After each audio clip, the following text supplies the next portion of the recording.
basketball tonight. Game 6, Wembanyama and the Spurs on the brink of elimination. Let's talk about the Frenchman. He's coming off a disastrous shooting night, just 4 of 15 in a Game 5 loss. His 25% shooting, the worst in a playoff game in his career, third worst of any game this season. Meanwhile, Wemby has been guarded by Isaiah Hartenstein a lot in this series, and that matchup really worked for OKC in Game 5. Wembanyama shooting just 27% with Hartenstein on him after shooting over 50% in the first 4 games of the series. And defensively, which is where the Thunder excel, they were finally able to break through against the Frenchman, shooting 69% when Wembanyama was the primary defender.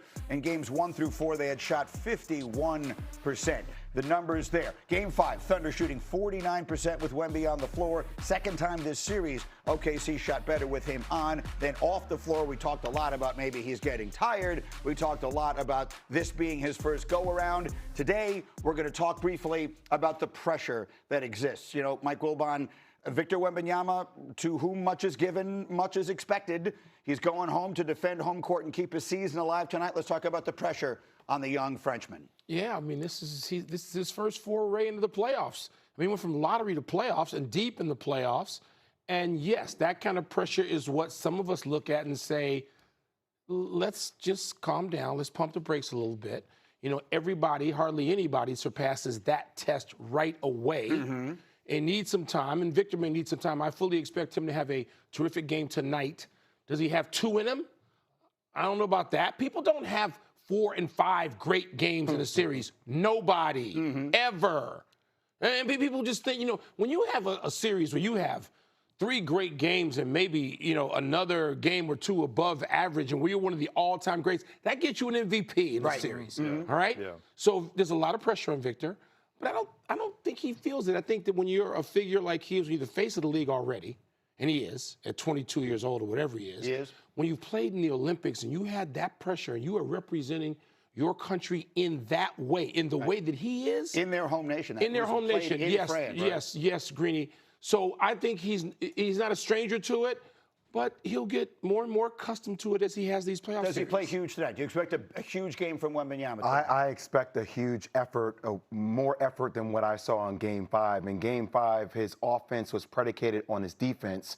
And that's, you know, that's really interesting about that, right? Because I think there are a lot of defensive plays where he wasn't impactful in the game. He had 3 blocks. I'm gonna go literally play by play. That dude could have had 10, 15 blocks on just a little bit more effort. So we're talking about going from 29 minutes a game to 39 minutes a game in the playoffs with games every other day. I think it's taking a cumulative effect on his legs because he's not as disruptive on the defensive end. You can say that's physicality, whatever you want to call it. At the end of the day, we're just gonna talk about heart.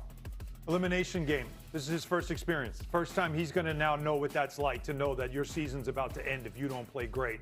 And we're going to get on him because he's their best player to have another great game. You're right. He had a 40-point game, 40-20 game. He had a 30-point game. Like, he's had big games to help them win. Others need to step up. I know guys are banged up. I understand it's the playoffs. Guys like De'Aaron Fox, you got to raise your level. Like, you need a secondary player to cover for him. Or a couple of them. And give him some. They were not getting anything out of their others. However, for Wemby, there's only one thing to talk about. Number 1, play through that physicality because you know you're going to keep seeing it. You got to play through it. Number 2, 1 offensive rebound, unacceptable. Not at your size. Unacceptable when your team shoots 40%. That means there's a lot of rebounds available to you. 1 offensive rebound for a guy his size in the minutes he played, that's got to be better. That's the area I'm watching. But I think that points to, I hate to use the word tired because it sounds like, you know, something you can overcome. I think he's just physically spent. It's catching up to him. It's caught up to him. Now, can he find it within himself? This is what the great players do. Tonight, at least, let's just talk about one game tonight. Can he do it tonight? I think he can and will. So if he does, then we get a Game 7. If he doesn't, then OKC goes back to the finals.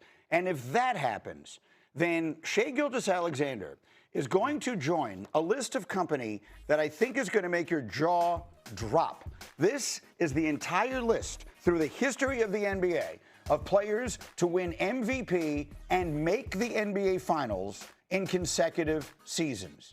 Steph Curry, LeBron James, Michael Jordan, Larry Bird, and Bill Russell.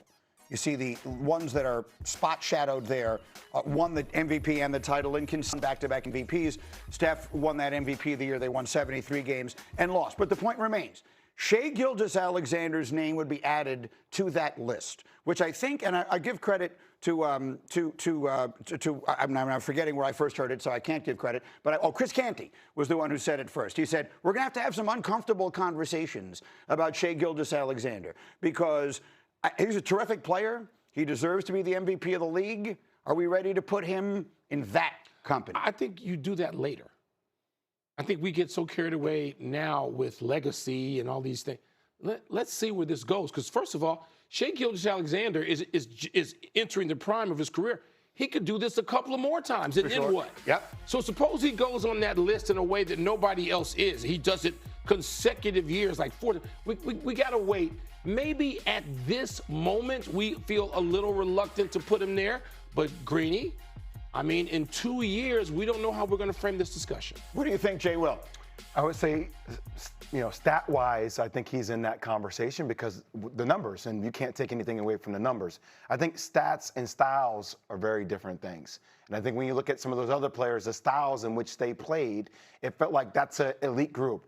And I still think we're waiting to see how that style eventually emerges for SGA. Because, attacking a lot of free throws, falling down to the ground a lot. Look, nobody's taken away from how brilliant he is offensively. It's just a very different style that people aren't going to associate with the other styles. Let's say it more directly. I'm not old enough to have watched Bill Russell. Steph Curry, LeBron James, Michael Jordan, and Larry Bird were among the most enjoyable players to watch in the history of this or any sport. You couldn't take your eyes off of them. A great many people don't enjoy watching SGA play. It's not taking anything away from him. He has found a way to play that is extremely effective. They've won a championship and may very well be on the verge of winning another. They may very well be at the beginning of a dynasty that lasts a decade. But the reality is, when you watched Michael Jordan play, when you watched Steph Curry play, when you watched Larry Bird play, you were mesmerized. You were glued. It was magical to watch. And this is a never-ending parade to the free throw line. And are they going to blow the whistle or are they not going to blow the whistle? That's really what the experience is like. And I think that does make a difference in a conversation of this kind. It does, but there were other players who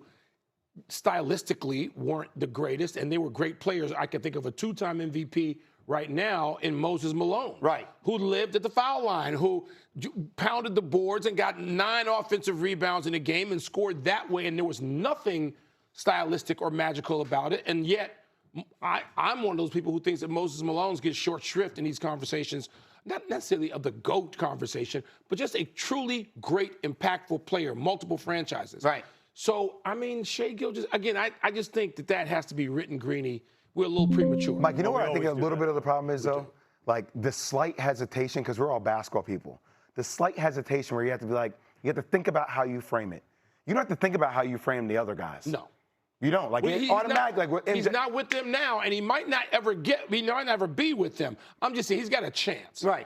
Yeah. I mean, there's still some evolving if the style by which he does it impacts the way people perceive it. Right. And again, what you were saying is box office, right? Like, are you running to the TV to watch him play versus, and again, it's all generational, but when you have watched the players we're talking about in Steph Curry, LeBron, Michael Jordan, Larry Bird, Bill Russell, glued to your network. These are players that you were drawn to, that you tried to imitate. Who's imitating SGA? Who's using him as an example of this is today's NBA? Because I don't know if that's really what you want. It doesn't take away from his accomplishments and what he's done. We have to always say that because it doesn't make him not a great player. But when you look at that list, one of these things is not like the other. I mean, just look at that play. So I mean, if that, I mean, by the way, look down the stretch in Game 5, guys. I mean, he was on the floor almost every other shot. I mean, there's a reason why he went to the free throw line 17 times. I'm telling you right now. That will not be happening tonight. Here's what. No, it won't. That will not in San Antonio. Can I make a prediction? And you've been covering this league. You're literally in the Basketball Hall of Fame. If the Thunder play the Knicks in the NBA Finals, with the magnitude of this market and all of the coverage and all of the conversation it creates, the way he is officiated, the way the games themselves are officiated, will be under a microscope, under a spotlight, unlike any that I think it has ever been before. I don't know about ever. I mean, we went through this. You got to go back maybe to Bad boy Sacramento and the Pistons Lakers. and Jordan and all of that stuff was examined to death. Yeah. I was there front row for that. Greeny, you make a great point.